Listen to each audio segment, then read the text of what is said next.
Начало декабря. Где-то в далеких северных краях уже лежит снег, а у нас все та же осенняя серость. Лишь редкие снежинки пытаются украсить унылые серые тона природы. Однако сил у снега мало. Не получается у него нарядить деревья в красивые белые шубки. Итак, раздобыла доски, они уже в размер отпиленные. Ну, чуть-чуть меньше, чем мне хотелось бы, но других, как говорится, нет. Есть еще больше, но там возиться больше придется. В общем, на них гвозди, это со старых построек.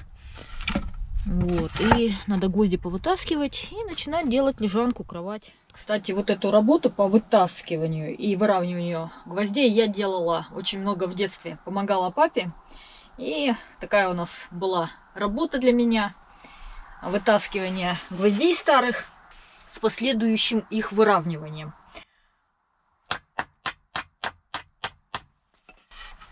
Что мне понадобится? Молоток, плоскогубцы и гвоздодер. Как говорится, этим я занималась. Как говорится, этой деятельностью я занималась, когда мне было 10, 12, 13 лет. Вытаскивала гвозди. И вытащила их в свое время очень много.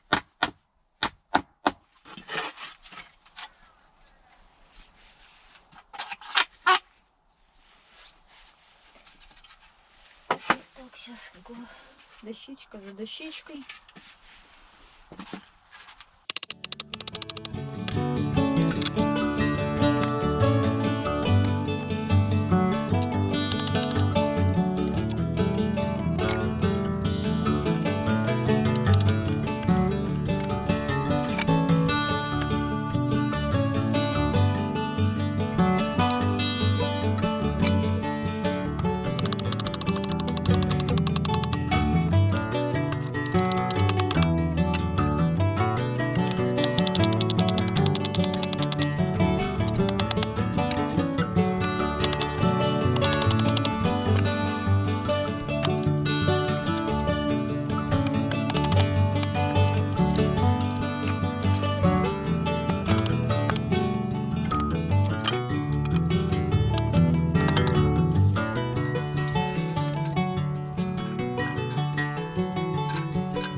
Ну а я по-своему пытаюсь украсить вереницу серых дней. Погружаюсь в активную деятельность. Когда руки и голова заняты, уже нет возможности грустить о мрачной погоде. Итак, в планах сделать кровать. На этот раз из досок. Никаких хлипких веточек, как на прежней лежанке. Дело кипит. Пилю, рублю, прибиваю.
Так проходят дни. Плетение циновок пока отложила. В планах сделать не только кровать, но и лавку, которую я хочу установить у большого панорамного окна. И, конечно же, нужно сделать новый стол. Дел много, а потому не теряю время даром. Продолжаю занимать делами свои руки и голову. Правда, иногда настолько глубоко погружаюсь в мысли, что в итоге начинаю какое-либо действие не с того конца. Впрочем, в процессе промашку как-то довыравниваю. Как водится, когда работаю, мало разговариваю. Не хочу отвлекаться еще и на разговоры. Да, все это строительство, благоустройство затягивает. Но еще больше затягивает видеоохота на животных. Всегда с особым интересом рассматриваю кадры с фотоловушки. И всегда очень радуюсь, когда есть достойный улов.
Время идет, работа спорится. И вот уже в домике появились кровать, лавка и стол. И стало намного уютней. Фух. Конечно, кривоватенький, но лучше, чем предыдущий.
Сегодня я пришла в домик из камыша с ночевкой.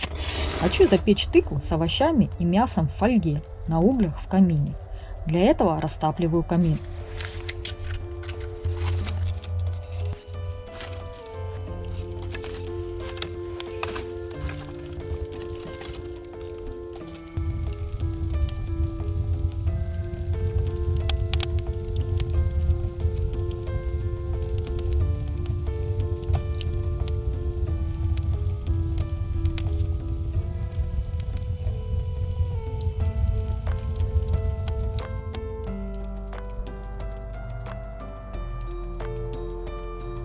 А пока угли нагорают, занимаюсь другими делами.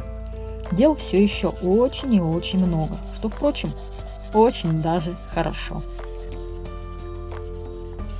Так и должно быть в жизни. Она должна быть насыщенной. И насыщенной не абы чем, а предпочтительно тем, что нравится. Не всегда обстоятельства позволяют делать то, что хочется, но стремиться к этому нужно изо всех сил. Ну, по крайней мере, я так думаю.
Так, друзья, доедаю тыкву.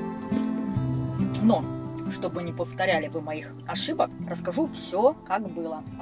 Лучше, если вы вдруг надумаете повторить это блюдо, овощи, прежде чем отправлять в тыкву, овощи и мясо, прежде чем отправлять в тыкву, все-таки довести до полуготовности, а потом уже в тыкву, и тогда будет вот так.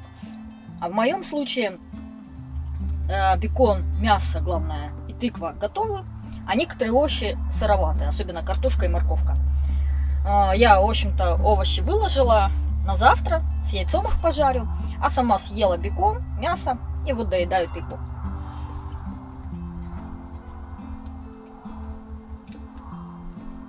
Ну, сама тыква, конечно, полностью в кашку. И вот этот у тыквы привкус чеснока и лука. Вот это ради чего стоит запекать. Но я сделала немножко неправильно. Может, когда-нибудь повторю и уже сделаю как нужно.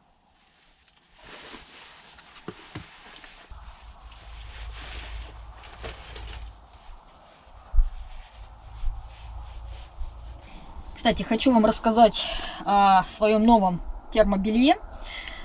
Кажется, я нашла мое любимое удачное термобелье. Мне оно очень нравится. Я прям довольна, уже протестировала. С одной стороны белье тоненькое, это термобелье первого слоя. Оно тоненькое. С другой стороны, оно очень мягкое, облегающее тело, буквально как вторая кожа. То есть его не чувствуется. Плоские швы, ничто не мешает, ничто не давит, нигде никак вообще не чувствуется это белье. Чувствуется только в плане того, что тепло, классно, комфортно. И вот я сегодня проходила целый день, до этого ходила уже в этом белье, и мне оно очень нравится. Размер, все в размер. Очень хорошо держит тепло, как раз для активного времяпровождения. Как я вот тут бегаю, что-то делаю, и потеешь вроде как, и чтобы при этом не было холодно. Вот как раз я бегала, и мне было комфортно, мне было хорошо. В общем-то, я довольна. Кстати, вот это термобелье с магазина КМФ-78. В этом магазине продаются товары для охотников, туристов, рыбаков. Причем товары там идут много очень для мужчин, есть для детей, для женщин, термобелье, носки, костюмы, обувь, рюкзаки, ножи. В общем, много-много всего разного. Хороший такой магазинчик. И у меня вот 3 вещи с этого магазина, и я всеми этими вещами довольна. Сейчас я прям балдею от этого термобелья. Оно мне очень нравится. Ткань. Вообще, как оно ощущается на теле. Ткань сохраняет тепло даже при намокании. Есть антибактериальная обработка, которая не выстирывается. И, кстати, это термобелье можно стирать в стиральной машине. При этом оно не теряет свойства даже после большого количества стирок. Ссылка на магазин в описании под роликом. Там же промокод на скидку в 10%. Действительно тепло, комфортно. То, что надо. Чувствуя с этого термобелья, не буду вылезать теперь. А на десерт у меня вот такая вазочка с орешками разных видов. Тут и орешки, и сушки, и финики. И всю эту красоту я сейчас буду с горячей водичкой кушать, наслаждаться. Обожаю этот момент, когда в избушке тепло, светло, уютно, вкусно. И вечер просто идет и радует. Очень люблю эти моменты в избушке.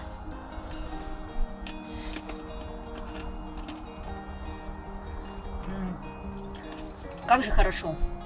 Вообще сейчас подсела на орешки. Ем разные. Мне так это нравится.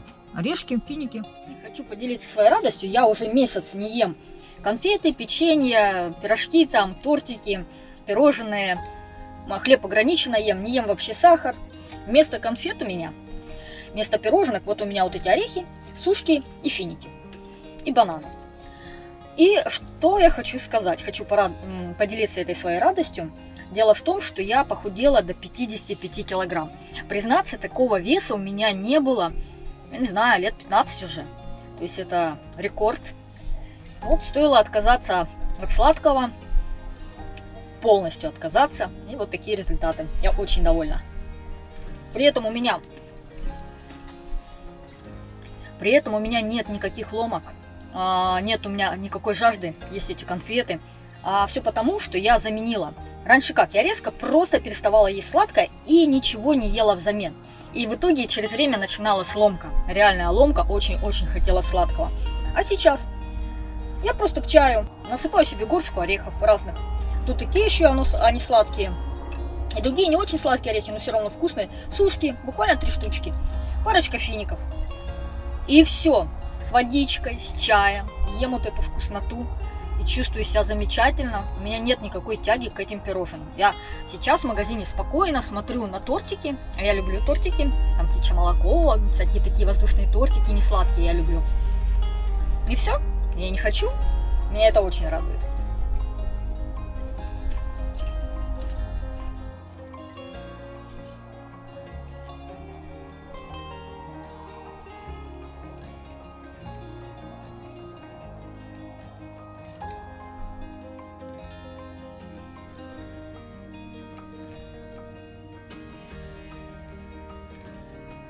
И время вечерних бесед. Обратите внимание все-таки, насколько стало уютнее в домике. Вот эти шторочки уже сделала. Отрезала от большой шторы. Вот как раз на 2 шторки поделила. Супер просто. Люблю вот эти все мелочи. Так они создают настроение, атмосферу. Ой, классно. Но о чем я сегодня хотела поговорить? Хочу вам рассказать, в общем-то, про такую интересную, достаточно показательную историю. Ну, я так думаю, что это интересная и показательная история из моей жизни. О том, как я сломала ногу в колене. Вот эту ногу правую я сломала в колене. Был такой период. И в чем там был интерес самый? Мы тогда выращивали и продавали овощи. Я была главным продавцом, у нас был скутер, мопед, и мы на этом транспорте возили овощи на рынок. И вот я ехала на рынок на очень нагруженном скутере, и голова моя была занята тем, что пора менять свою жизнь. Что вот этот этап, когда мы выращивали овощи, когда ими торговали, что этот этап пора завершать, и надо искать что-то новое. Мы занимались выращиванием овощей, рассады более 15 лет, и достигли какого-то уровня, у нас была уже постоянная точка, постоянные покупатели, мы продавали оптом и в розницу, но уже удовлетворения, какой-то жажды этим заниматься у нас уже не было, хотелось чего-то другого. И вот я еду ранним утром на рынок, нагруженная, и там был участок пути, дороги, мало того, что поворот, так еще много ям, такая очень нехорошая дорога, и все эти ямы еще засыпаны щебенкой зачем-то, и эта щебенка повылетала, соответственно, за края ям, и вот поворот, ямы, щебенка, вот такая картина. И я огруженная, и более того, думающая о том, что пора менять свою жизнь, каким-то другим образом искать другое какое-то занятие. Я была очень-очень сильно погружена в свои мысли, у меня было мощнейшее такое стремление, что да, срочно надо завязывать с этим выращиванием овощей, с этой торговлей и искать что-то новое. И вот на этих мыслях я поворачиваю, и где-то, видать, колесо на эту щебенку попало или как, хотя я до этого 2 или 3 года на скутере ехала, никогда у меня не было опасных ситуаций, я хороший, нормальный водитель. Вот. А тут раз, все случилось мгновенно. Скутер падает вместе с этим грузом и на мою ногу, прямо вот на колено. Я такая лежу под скутером, он гудит, продолжает. Я сразу тянусь, глушу мотор, вот, и пытаюсь вылезти из-под скутера. Товар весь рассыпался там по дороге. Вот, я пытаюсь вылезти из-под скутера, выползаю из-под него и понимаю, что я не могу встать. Что моя нога, она вроде как не моя нога, она вообще не имеет никакой связи со мной, она как вот шланг такой бесполезный, просто болтыхается, и ничего я с ней не могу сделать. Что интересно, никакой боли я не ощущала, я просто ощущала, что моя нога не моя нога. И вот я кое-как встала на одну ногу, стою на одной ноге, скутер рядом лежит, товар лежит вокруг разбросанный. Вот, и вокруг объезжают машины, едут, все на меня смотрят, объезжают, и никто не останавливается. А я стою такая растерянная среди этого кавардака, среди разбросанных своих вещей, и ничего не могу сделать, а просто не могу двигаться. На одной ноге особо не подвигаешься. Просто последние силы тратила на то, чтобы просто стоять, как столбик посреди дороги. И вот объезжали там машины меня. Потом все-таки одна машина остановилась, и там, кстати, тоже парень с девушкой ехали тоже, кстати, на рынок, наши коллеги, так сказать. И вот они увидели это дело, остановились. Парень помог мне перебраться на обочину дороги, перетянул скутер на обочину дороги, собрал вещи, ну и жена ему тоже помогла, все они это мне помогли. У меня был стульчик торговый, посадили они меня на этот стульчик, а Жека, он ехал с небольшой задержкой сзади от меня. И через какое-то время как раз подъехал Жека, увидел такую картину маслом, я сижу на обочине, скутер стоит. И они не просто помогли мне все собрать и перебраться на обочину, еще вызвали скорую помощь. А Жека подъехал, и как мы решили, что меня сейчас повезут в больницу на скорой, но дело в том, что товар уже готов, и его нужно продавать по-любому, иначе он пропадет. Поэтому Жека отвез свой товар, потом вернулся за моим товаром, вернулся за скутером, все это забрал. Все это отвез и отправился на рынок торговать. За меня и за себя. Ну, а я дождалась скорой помощи, и меня повезли в больницу. Признаться, до сих пор, до этой ситуации, я никогда не лежала в больнице. Вообще никогда. И вообще у меня такое мнение было, что это не про меня. Я не могу просто лежать в больнице, и со мной не должно никогда ничего такого случаться, что ситуация может меня привести в больницу. Кстати, напрасные мысли. Мы часто, многие из нас думают, что с нами того или иного точно не может случиться. А на самом деле мы думаем так, а у жизни совсем другие планы. И вот, привезли меня в больницу. Вначале меня на каталке оставили в коридоре. Какое-то время я там лежала. Было раннее утром. Через время меня повезли на рентген. Я до последнего верила, что ничего страшного со мной не произошло, что там, может, потянуло, что-то там еще. Ну и сейчас мне там что-нибудь сделают, и я быстренько отправлюсь на рынок, в общем-то, полечу. Но нет, сделали рентген, врач через время приходит, говорит: у вас перелом в колене. Я такая: как? Разве может со мной такое быть? Да не может. Перелом в колене, да ну нафиг. Разве может с Танюхой такое быть? Нет, перелом. И меня определяют в палату, и через время готовят к операции. А какая операция? Это тоже такая смешная ситуация. Когда перелом в колене, это вот когда кость ломается здесь, там делают гипс, допустим, да? А когда в колене, там другая система. Там сверлят кость под коленом, вставляют штырь, и к этому штырю подвешивают груз, чтобы суставы в коленной чашечке вот так друг от друга отходили, на расстоянии были.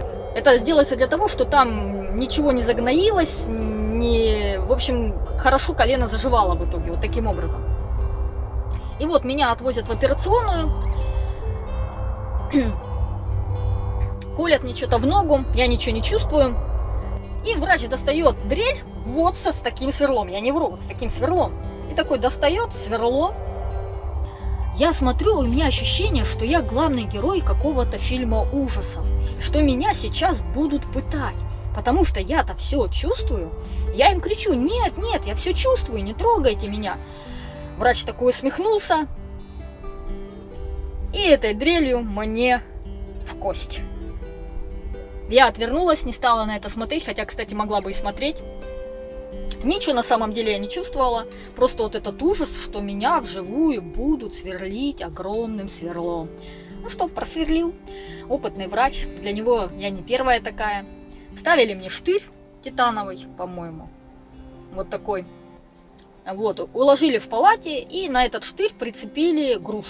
Кстати, груз висел за пределами моей кровати, и моя кровать еще стояла как бы торцом к двери. Все заходили, выходили, и у меня был с тех пор такой страх, что кто-нибудь заденет этот мой груз, а груз-то напрямую прикреплен к кости, через мою кость. И вот, я та, которая никогда не лежала в больнице и вообще не верила, что может туда попасть. И вот я была обречена лежать в больнице, более того, я была привязана за ногу. Я не могла повернуться на бок, а я могла лежать только на спине. Это, кстати, хочу вам сказать, очень мощная пытка, лежать на спине без возможности повернуться. И, как мне сказал врач, Мне нужно было так лежать около месяца до заживления полного колена.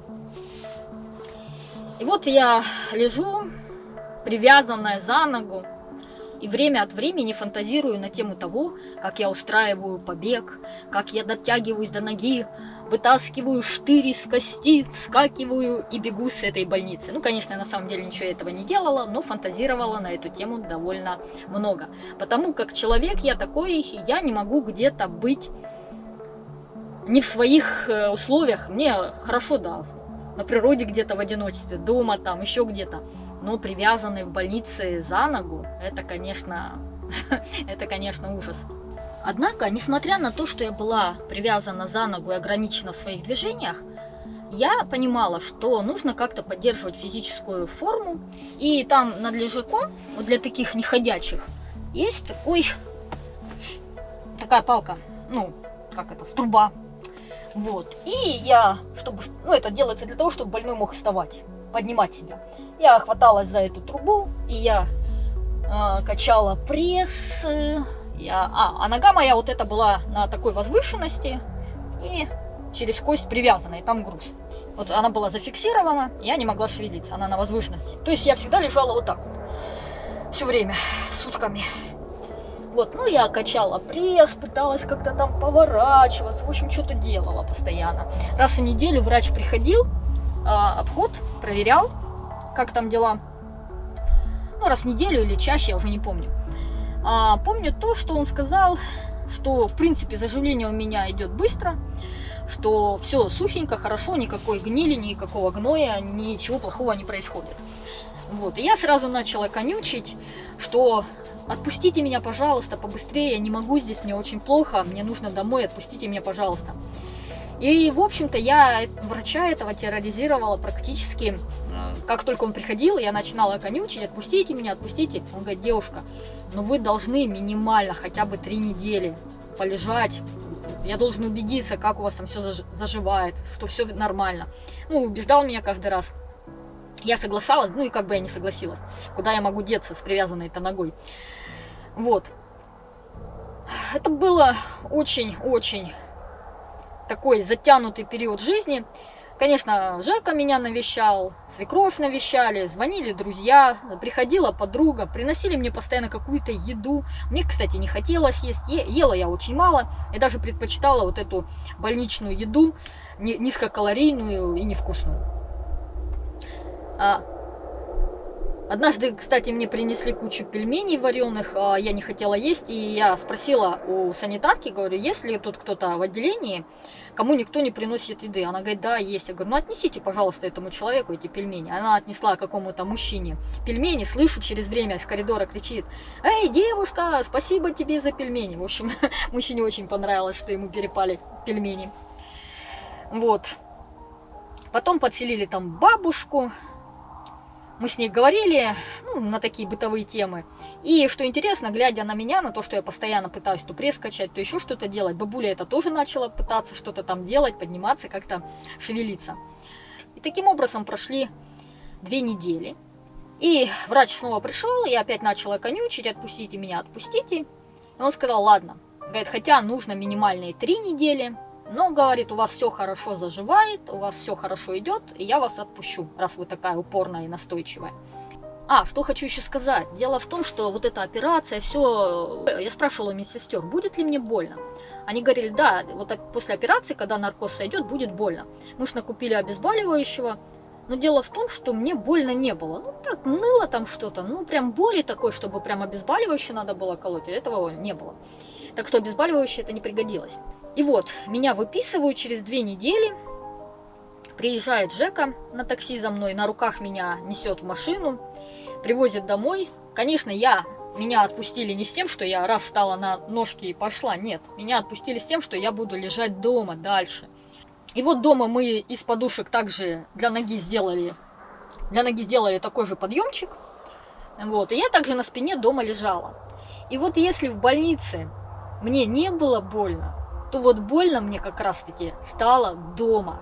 у меня очень сильно начала болеть нога. Видать, то, что все-таки оно там растянуто, натянуто и очень так хорошо зафиксировано, вот это как раз-таки, видать, спасало меня от боли. А дома она была нога в более свободном состоянии, на подушках там лежала. Я, наверное, уже как-то старалась больше шевелиться. И вот тут-то мне стало больно. И пока я была дома, было, короче, очень-очень больно, нога все время болела, но я пережила весь этот период без обезболивающих. Просто терпела. Жека меня носил в туалет, носил в ванну, помогал все делать. Вообще везде меня носил на себе. Это такой был период. Вот. И вроде как я пошла на поправочку, уже даже начала примерять костыли, как-то там прыгать. И вот на этих костылях, а у нас там в доме ступеньки, и я на этих ступеньках что-то с этими костылями ногой запуталась. И в итоге упала и подвернула здоровую ногу. Вот. Мало того, что это еще не рабочая, я еще здоровую сильно подвернула. А там буквально через пару дней должны были к нам приехать гости, друзья. Прям день рождения там отмечать. Вот. И я так надеялась, что я к приезду друзей уже буду хоть как-то перемещаться сама. А тут я подвернула и вторую ногу. В итоге весь праздник Жека опять таскал меня на себе, потому что я никак не могла ходить. Я, конечно, сидела, веселилась с друзьями, там общалась, но ходить не могла. Ну, а потом, конечно, начала заживать, перешла на костыли. На костылях еще около месяца, наверное, или недели две. Я уже, честно, не помню сколько. Ну, какой-то период я еще на костылях ходила. Прям ходила даже большие расстояния. Даже наловчилась, довольно ловко на этих костылях перемещалась. А потом, в конце концов, нога зажила, и уже костыли не понадобились, и я уже ходила нормально. Но я об этом слышала и раньше, но теперь знаю по себе, что переломы, они как бы вроде заживают, а все равно последствия остаются. И теперь вот эта сломанная нога, во-первых, я не могу спокойно вот так вот я сажусь, на это я хорошо сижу, а это вот немножечко не так комфортно. И вот когда я отправляюсь в серьезные длительные походы, когда там нужно 30 километров там пройти, 20, целый день идти, то есть с утра до вечера, и нога эта разбухает у меня, колено такое опухшее и болезненное становится, то есть вот такие отголоски остались, хотя уже много-много лет прошло с тех пор, уже более 10 лет, да что там более 10 лет, наверное, 18 уже прошло с тех пор, вот, но до сих пор вот такие последствия. И вот я к чему веду вообще вся эта история. Дело в том, что я поломала ногу на своих мыслях, на своей жажде сменить образ жизни. Я очень хотела сменить образ жизни.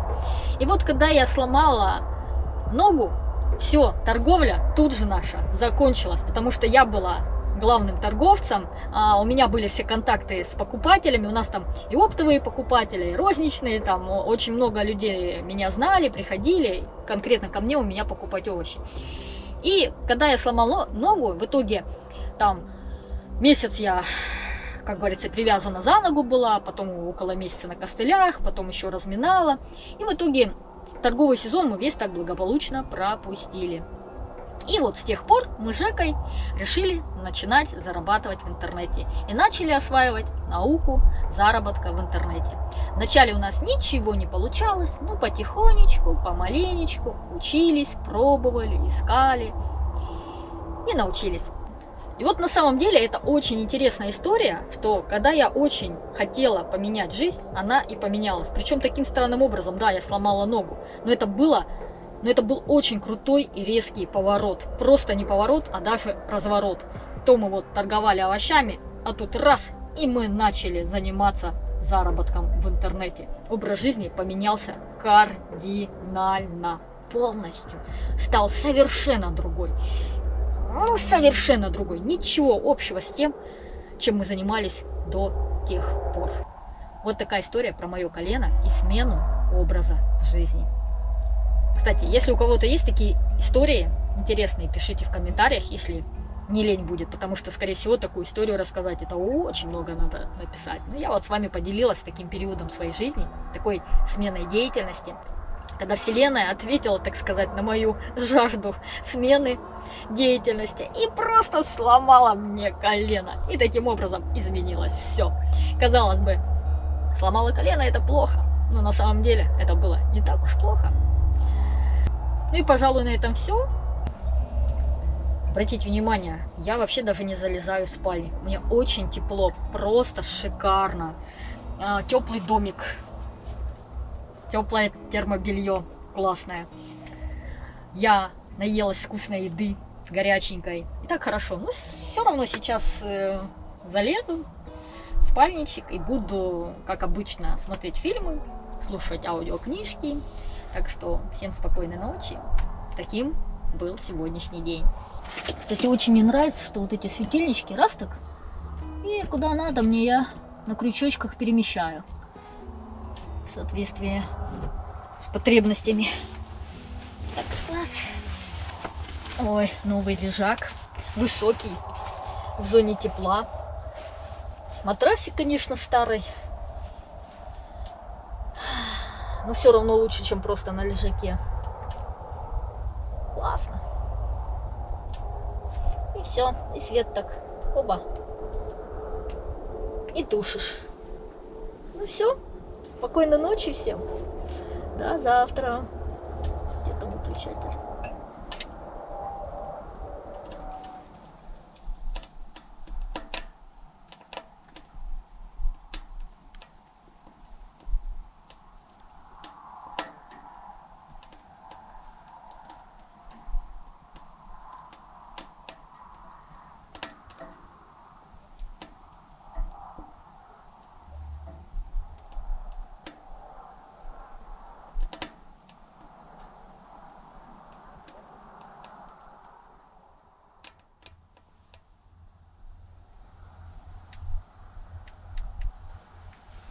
Ой, доброе утро, друзья.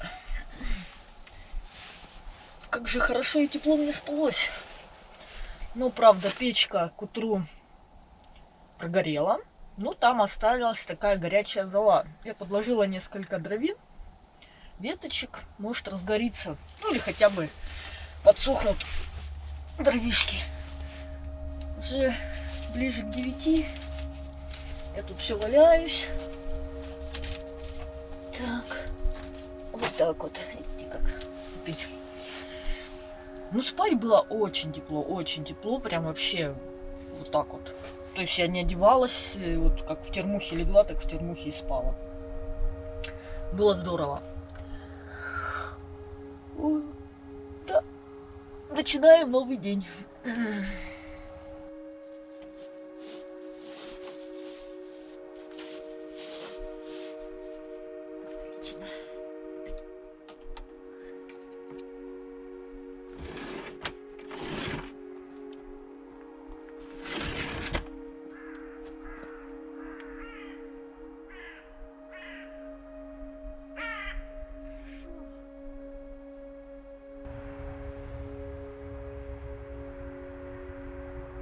Кстати, пока я сидела у обзорного окна, на улице прошел небольшой снежок.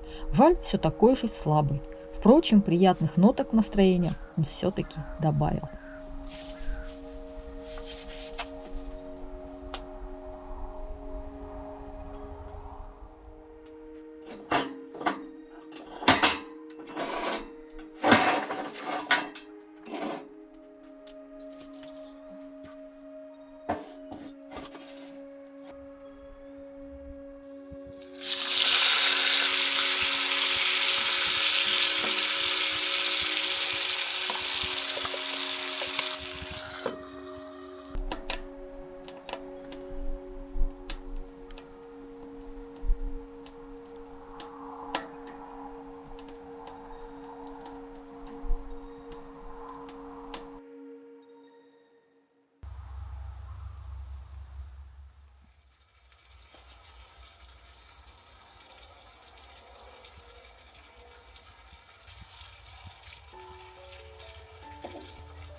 Итак, мой совершенно нескромный завтрак. Вряд ли все съем, конечно. На завтрак овощи с беконом, с яйцом, салат с пекинской капусты с петрушкой. К чаю орешки, финик и банан. Что-то я прям вообще буду сидеть тут, пока все не съем.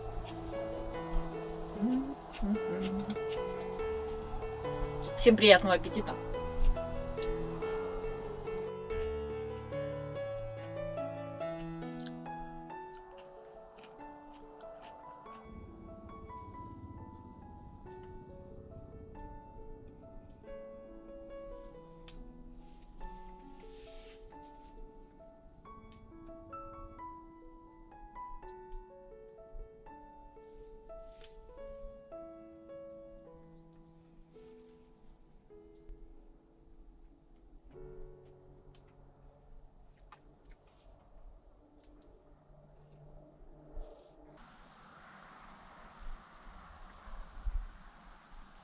На этом все. С вами была Татьяна Гордеева. До новых встреч, друзья. До новых встреч.